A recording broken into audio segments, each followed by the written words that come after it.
So welcome back. This is Cleats to Whistle podcast, and I'm honored to have Coach Dover on here, man. He's actually a busy man right now, so we're just going to jump right into this stuff and get him out of here because it's a hot day here in Louisville. But Coach, man, you've been coaching for quite a long time, man. You got any mentors? You know what I mean? You want to shout out? Well, the two guys I learned the most from coaching as I was a young coach was Coach Redmond. I played for him, and he and I've talked many times. We worked together in the summer for several years. Yeah. I still, if I ever need anything or ideas, I don't hesitate to contact him. And then there was Ken Hockman. Ken Hockman was at Wagner when I was there as a freshman coach at first, and then I moved up into the varsity ranks with him. He taught me a lot of the logistical side and how to structure things. Nice, man. Nice. So that's great mentors right there. Yes, sir. You got a state champ, and then Kim was a runner-up here in Kentucky, and he was a runner-up in Ohio. Oh, okay. So, and are you mentoring anybody right now, taking anybody under your wing and just, showing them the ropes? Not anybody specifically. I've been, I'll talk to any young coach. I think the coaches, we do our best when we talk to each other. Yes, and that's great, man. Because like I said, the young coach coming up, man, might be intimidated by you. You know what I mean? Don't need to be at all. Okay, man. So that and where was your like your first ever job, as in like high school? Wagner High School. I started coaching. Freshman. Yeah, freshman ball there. I actually came out the coach. My very first time was here at Fairdale. Really? So it's kind of a unique situation. Yeah, and then like what got you into coaching? Actually, my junior year in high school, I was in California at the time. I got hurt in a preseason game and had to miss a couple practices. I was pretty down and depressed because I was, right there going to be a starter. So my dad said, "You're not sitting around. Come to practice with me." He was coaching my youngest brother, and went out to practice a couple times, and I just caught the bug.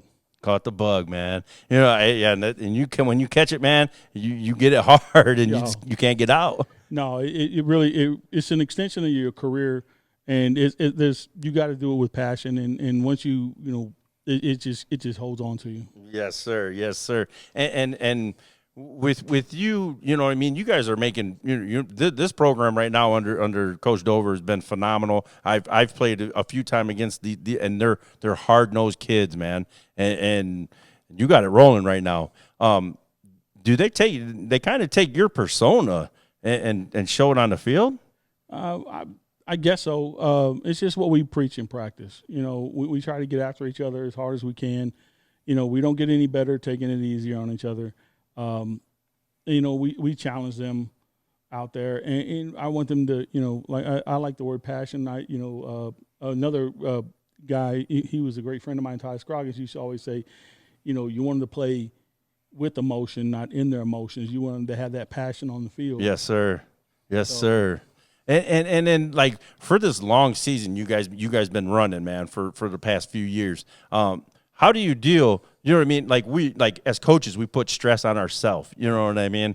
But how do you deal with that? You do the best you can. First, I'm fortunate enough to have the greatest football wife in the world. She actually does our stats and films our games at the same time. Oh, wow. If you follow us on Twitter, you get live updates. She's actually doing that while filming our games. And then she loves it. She actually is kind of a techie person, wants to get into all of it. And she's been by my side. So the best thing I can do to kind of get away from the stress is put my cell phone away.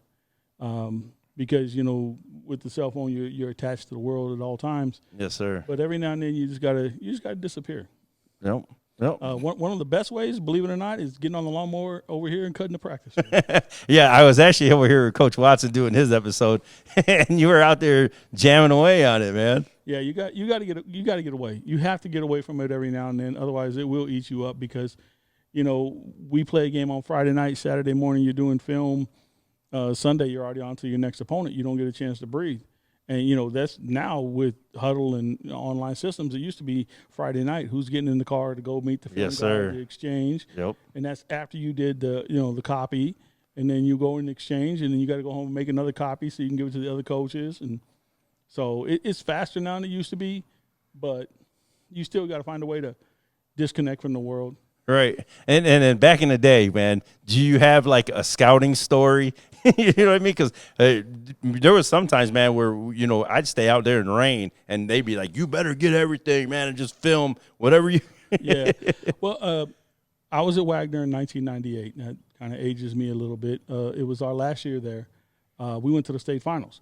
Well, we beat Oldham County, who had been the team that had kept knocking us off. They were the big guys in the district, and we had gotten to the semifinals, and we drove down to, I forget, it was some exit somewhere in southern Kentucky, and picked up the Bowling Green film. And we, one of our parents had a van, one of the old conversion vans with a camera. I actually broke down the first 2 games on the way back in the car on the little 8-inch screen. Oh, wow. Just because I knew we were changing. We were going from, you know, a really good team to a legendary great team. That team in 1998 at Bowling Green, I think they only were giving up like 6 points a game. Oh, wow. So I knew, and I was the offense coordinator. I knew I had a big challenge. And actually that was coach's team over at St. X. Okay. He was the head coach down there then. Oh, wow. He was down there for years then. Yeah, he's a great coach. He's a great guy. Wow, that's a great story, Coach. Yeah, so I knew I had a big challenge ahead of me, and I was excited to get after it. Okay, yeah, and shout out to the best coach's wife ever, right? Give her a shout out. Alicia, I love you. Thank you for making this the greatest thing I could ever do in my life. Wow, and with that, do you have any hobbies, like, you know, outside of football, or are you just a straight up football guy? Oh, I learned about halfway through the career, you have to turn it off and walk away. And, you know, I just like to go hang out hang out with my friends. You know, younger days used to play some video games and stuff. I still do a little bit, but not like the old days. Right. But just you got to get away from it, otherwise you'll burn out. And that's one thing I tell the kids too.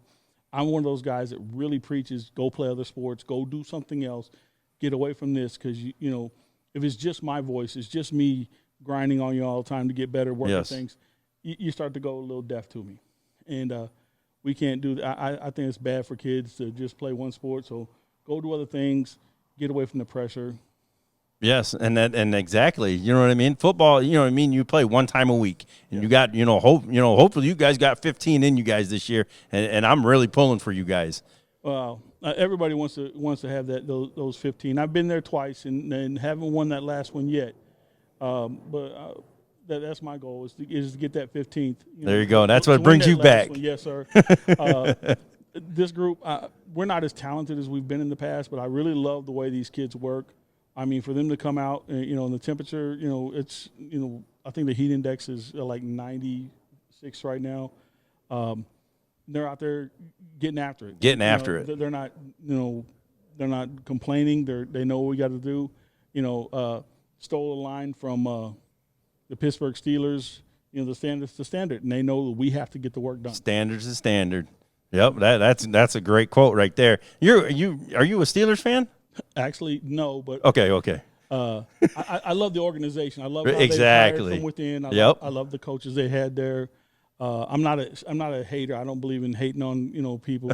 I think as a coach, that's one thing I've learned is any good coach is a good thief. And so you got to go look at programs in franchises that have done it right, and I think they've done it right. They've built from within most of the time, and they're very loyal. Dover is dropping some gems on this podcast, man, and I love it. Now we're gonna try to get go onto this team this year. Now, I like doing this because I want to get your story out, man, and get spread community build, community awareness for you. Yes, but man, you're at Fairdale and you have so much great support.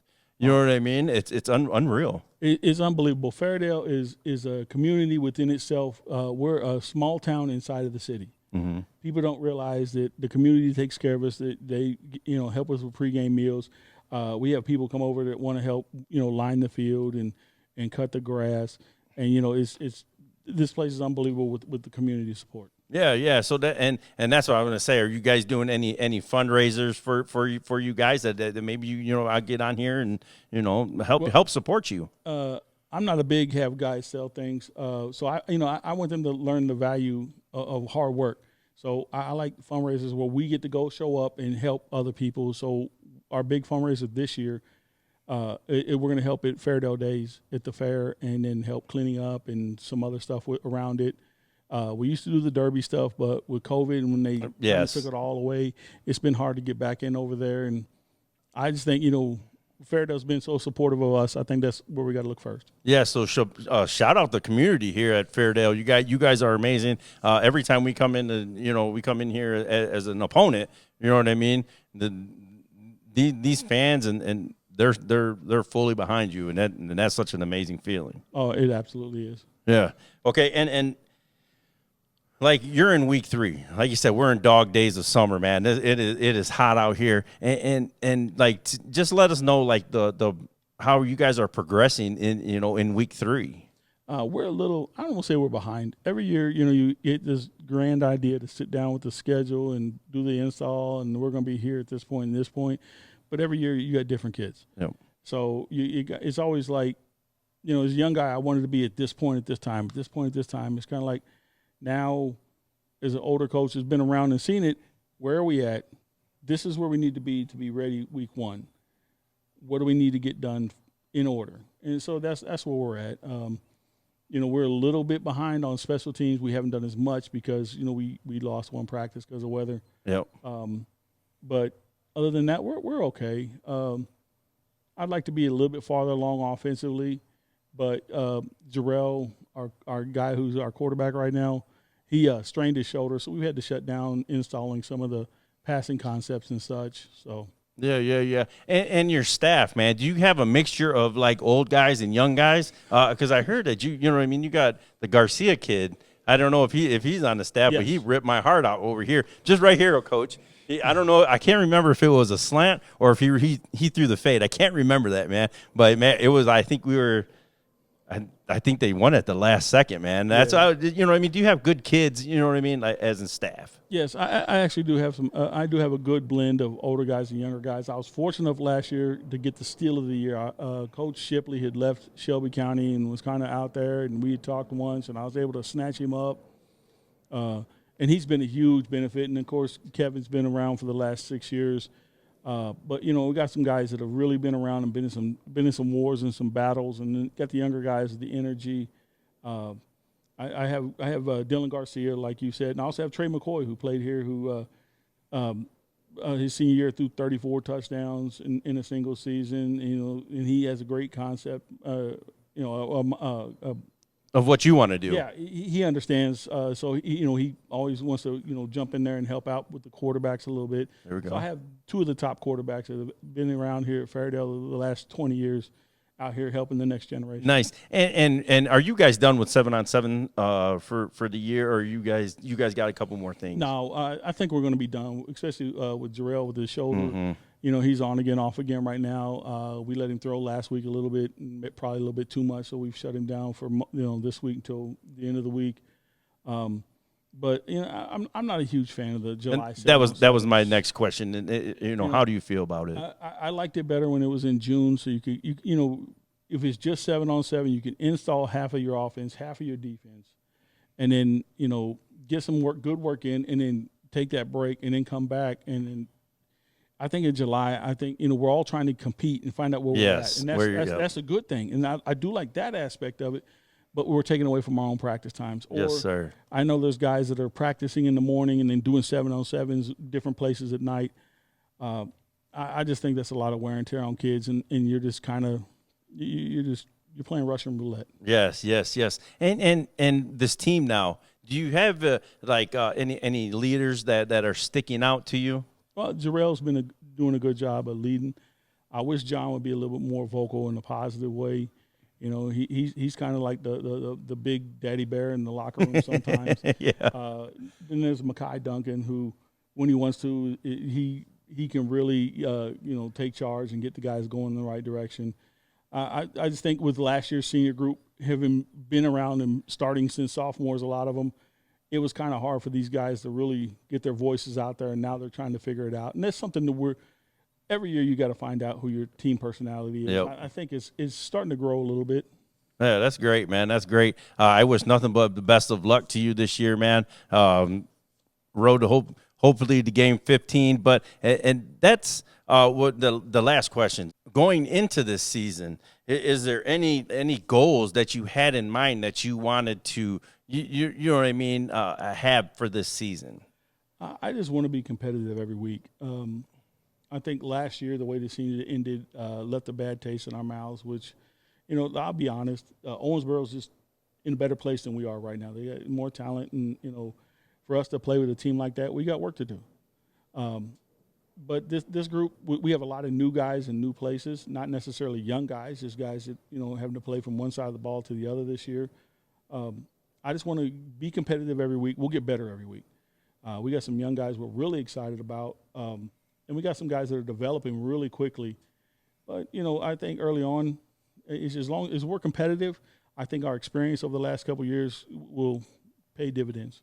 Nice. And I would really want to thank you very much for having me come out, man, and interview, man. Like I said, I'm a fan of yours, man. When we come in, like I said, we come into this building, we know we're in for a battle with you.